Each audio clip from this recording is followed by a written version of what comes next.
Our main story tonight. Tomorrow, Canada's new government unveils the long-awaited federal budget. A spectacle billed as not so much must-see TV as brace yourself for 47 opinion columns. New Prime Minister Mark Carney is finally putting all his fiscal cards on the table, promising a sharp departure from past fiscal plans and warning Canadians to expect significant sacrifices as he tries to sell Parliament and all of us on his vision for the next era. Now, if you haven't been following, Carney, the ex-Bank of Canada, Bank of England governor, who looks like he was designed in a lab to make fiscal responsibility sexy, is now living his wildest dream, trying to balance a budget while everyone's yelling at him from the cheap seats. But let's be real. The major questions heading into the budget are simple. How deep will the cuts be? Who's going to feel them? And will anyone other than Mark Carney actually call them sacrifices without giggling? After all, when a budget promises discipline and investment, that's usually code for we'll cut their programs, invest in our priorities, and hope you don't notice the local Service Canada Centre is now a Tim Hortons Express window. What is Carney actually proposing? Carney's government claims it'll bring discipline back to Canadian spending, balancing the day-to-day budget in 3 years, slashing operating costs, axing waste, but also putting big money into defence, housing, and a revamped national school food program. Oh, and the new Canada Strong Pass, because nothing says structural spending restraint like 5.5 million federal checks and discounted travel tickets. They've already cancelled the carbon tax for consumers, cut the GST for new home buyers, and are promising over $800 a year in grocery savings for families with school kids. These are the headline makers, but beneath it all lurks the expected pain. Up to $20 billion in spending cuts, impacting everything from government payroll to infrastructure grants. And the kicker? This is all happening in the shadow of a trade war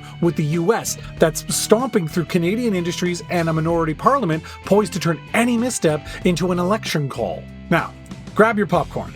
Over on the right, Pierre has adopted a very specific number as his hill to die on. $42 billion.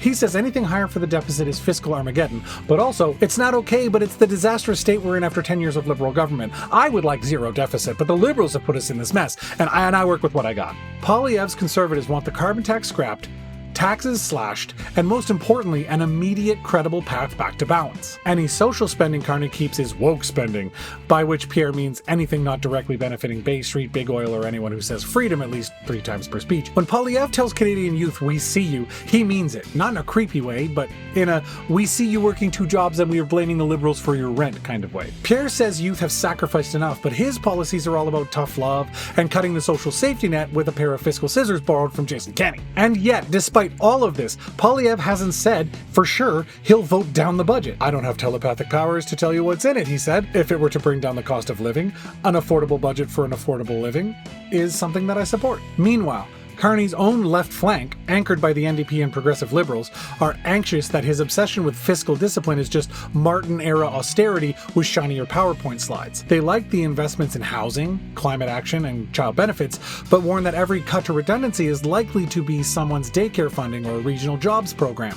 NDPers especially want any new investments matched with expanded public dental care, a real plan for affordable housing, and actual paid internships, not just promises to empower young Canadians. Carney is also juggling the reality of minority government. If he goes too far with the axe, he risks losing the NDP or even centrist Liberals, and without them, say hello to another election, because Parliament votes on this budget like it's a confidence test every year, not just November sweeps. So Carney's walking a tightrope, trying to convince Canadians that generational investments in defence, housing, and clean tech can coexist with permanent belt tightening on everything else, and that somehow no essential service will be noticeably worse, at least not until the next general election. Ultimately, tomorrow's budget will draw loud boos and wild applause, sometimes from the same people depending on which line item you read. One thing's for sure, whatever happens in Ottawa, Service Canada's social media intern is about to earn every penny of their $15 an hour contract.